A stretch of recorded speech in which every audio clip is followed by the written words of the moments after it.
Magandang gabi, Luzon, Visayas at Mindanao. Imbes na makahanap ng kalinga, minamaltrato at ikinakadena pa umano na parang aso ang mga bata sa isang ampunan sa Mexico, Pampanga. Mahigit 100 bata ang sinagip ng DSWD na hindi lang sinasaktan, ikinukulong pa raw sa banyo at hindi pinapakain. Nakatutok si JP Soriano. Sa loob ng isang pribadong care facility sa Mexico, Pampanga, inaresto ang isang pastor na nagpapatakbo ng isang Social Welfare and Development Agency o SWADA. Inireklamo kasi siya ng umano'y pang-aabuso sa mismong mga batang inaalagaan ng pasilidad nang inspeksyonin ito ng mga tauhan ng DSWD. Sinasaktan daw sila nung kanilang mga house parent at nung pastor nung lugar. Nagpapunta kami ng mga social workers who conducted a focus group discussion with the children. And doon talaga na-validate, na-verify na sinasaktan yung mga bata. Ang SWADA ay pasilidad na rehistrado at otorisado ng DSWD na mag-alaga ng mga batang inabandona gaya ng mga street children.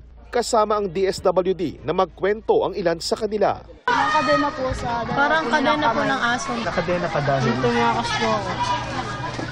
Tapos pinali yung kamay mo, gano'n? Sa paa. Sa paa. Tatlo po kami. Parang sa aso? Opo, ganun po. Kaso Pero po yung malaki kadena siya. po na yun makapal po. Makapal po siya na kadena. Ang mga iba't ibang klaseng kwento ng pananakit ranges from ginapos ng gamit ng kadena na makakapal, pinaluhod sa graba, pinaluhod sa asin na may bato, pinalo ng yantok na yung ginagamit sa arnis, pinalo ng PVC pipe, kinulong sa kubeta, hindi pinapakain. May 100 at 60 bata sa pasilidad ang sinagip ng DSWD Field Office Central Luzon. Dinala na sila sa isang DSWD facility sa Lubao, Pampanga at sumailalim sa counseling at iba pang pagsusuri.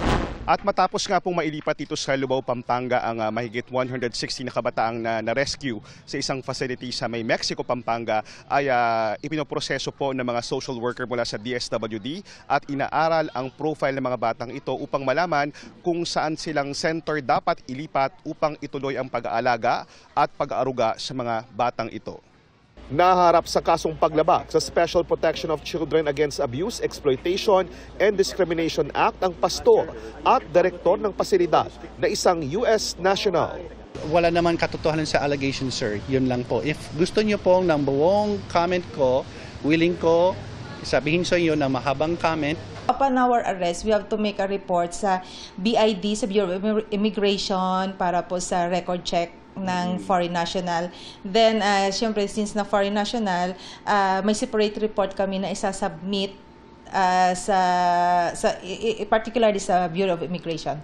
Binalikan din namin ang pasilidad pero sarado ang compound, bagaman may worship service dahil pinatatakbo rin ng isang religious group. Mula sa Pampanga at para sa GMA Integrated News, JP Soriano, nakatutok 24 oras.